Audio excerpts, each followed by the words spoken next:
రాజకీయాల గురించి ప్రస్తావించడం అనేది చాలా సంవత్సరాల తర్వాత మళ్ళీ ఇదిగో ఇప్పుడే జరుగుతుంది.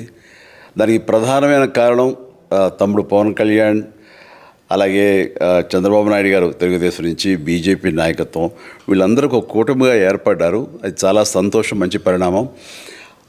ఈ సందర్భంగా మరీ ముఖ్యంగా ఈ రోజున నేను ఇట్లాగా మాట్లాడడానికి ప్రధానమైన కారణం నా మిత్రుడు, చిరకాల మిత్రుడు సీఎం రమేష్, అట్లాగే పంచగల్ రమేష్ రాజకీయంగా అరంగేట్రం చేసింది నా బ్లెస్సింగ్స్ తోటి.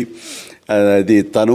అలాంటి పంచగల్ రమేష్ అండ్ సీఎం రమేష్ గారు వీరు నాకు కావలసిన వాళ్ళు ఇద్దరు కూడాను అనకాపల్లి కాన్స్టిట్యున్సీలో ఎంపీ క్యాండిడేట్గా, అలాగే పెందుర్తి ఎమ్మెల్యే క్యాండిడేట్గా వీరు నిలబడటం అన్నది నాకు చాలా సంతోషంగా ఉంది. ఎందుకంటే ఇద్దరు చాలా మంచి వాళ్ళే కాకుండా సమర్థవంతులు.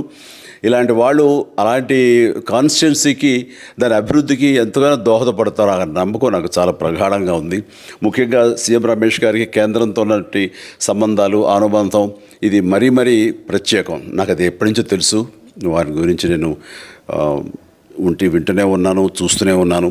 అండ్ ముఖ్యంగా ఆ కాన్స్టిట్యున్సీ, అనకాపల్లి కాన్స్టిట్యున్సీ అభివృద్ధికి ఈయన పరిచయాలు, కేంద్రంతో ఈయనకున్న సత్సంబంధాలు ఎంతో ఉపయోగపడతాయి. తద్వారా రమేష్ అలాగే మిగతా ఎమ్మెల్యేలు అందరూ కూడా ఎవరైతే అభివృద్ధి చేయాలి ఆయా ఎమ్మెల్యే నియోజకవర్గాలు అనుకున్నారో అవన్నీ కూడా సజావుగా సాగిపోతాయి అంటానికి దాని వెనకాల సీఎం గారి కృషి డెఫినెట్గా ఉంటుందంటే ఎలాంటి సందేహం లేదు. అండ్ వీరి నాయకత్వంలో మిగతా వాళ్ళ ఎమ్మెల్యేలు అందరూ కూడాను కలిసికట్టుగా అనకాపల్లి అభివృద్ధికి ఎంతగానో దోహదపడతారు అండ్ రిజల్ట్ చూపిస్తాడన్న ప్రగాఢ విశ్వాసం ఉంది. కాబట్టి వీళ్ళిద్దరి గురించి ఈరోజు ప్రస్తావిస్తున్నాను.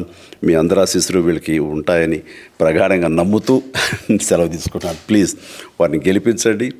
అనకాపల్లి నియోజకవర్గం యొక్క అభివృద్ధిని మనందరం చూస్తాం. అంతేకాదు, నాది చాలా పెద్ద కోరిక, ఆంధ్రప్రదేశ్ అభివృద్ధి పథంలో ముందుకు వెళ్ళాలి. దానికి కానీ మీరందరూ నడుము బిగించండి. మీరందరూ కూడాను ఇలాంటి వారికి